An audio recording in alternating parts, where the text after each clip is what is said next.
President Jerome Powell, do you have plans, or if you're back considering firing Jerome Powell, what's your justification if you're thinking about this to do this? Too late. He's always been too late, hence his nickname, Too Late. He should have cut interest rates a long time ago. Europe has cut them 10 times in a short period of time, and we cut them none. The only time he cut them was just before the election to try and help Kamala or Biden, whoever the hell it was, because nobody really knew. Obviously, that didn't work, but he tried to cut them for the Democrats, Kamala. And how did that work out? You'll tell me. It didn't work out too well, did it? But I think he does a terrible job. He's costing us a lot of money, and we fight through it. It's almost, the country's become so successful that it doesn't have a big impact, but additionally, people want to get a mortgage. People want to buy a house. He's a terrible Fed chair. I was surprised he was appointed. I was surprised, frankly, that Biden put him in and extended him, but they did. So, we're not planning on doing anything. We're very concerned. He's doing a little renovation for $2.5 billion of the Fed, building a renovation, and they have a close to $900 million cost overrun. And it's a shame, but the biggest cost overrun is the cost overrun for interest rates, because we should be paying 3 points lower, and we would save $1 trillion a year in interest if that were the case. And all it is the stroke of a pen. And that goes for his board too, because his board is not doing the job, because they should try and rein this guy in.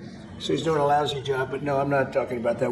Fortunately, we get to make a change in the next, 8 months or so, and we'll pick somebody that's good, and we'll pick somebody. I just want a fair job. We want to see lower interest rates. Our country deserves it.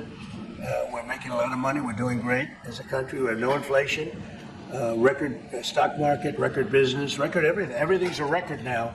We had the worst inflation in history under Biden, and now we have almost no inflation. We've done a great job, and we should have the interest rates cut. So you're saying the other day that Scott Bessent, you're so happy with him at Treasury that he's not your top option to replace Jerome Powell, whenever that may be, whenever you decide what you want to do with him. Scott's doing a very good job. I'm very happy with Scott. Is Kevin Hassett at the top of your list? Kevin's somebody would consider. Kevin is fantastic. We have a lot of good people for that job. It's not a tough job, to be honest. Assuming you're smart, it's not a tough job. If you're a dummy, then I guess it's a tough job. But it might be one of the easiest jobs I've ever seen. And now on top of it, he's building a close to $3 billion little nest egg for himself. He's not doing the right job.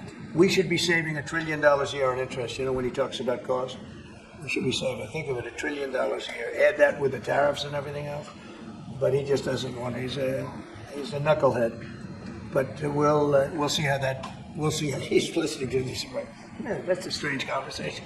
But we like to say it like it is. But we have a lot of people that want that job very badly, and I'm only interested in low interest people, frankly, because you don't need. I know. So they had the 71 different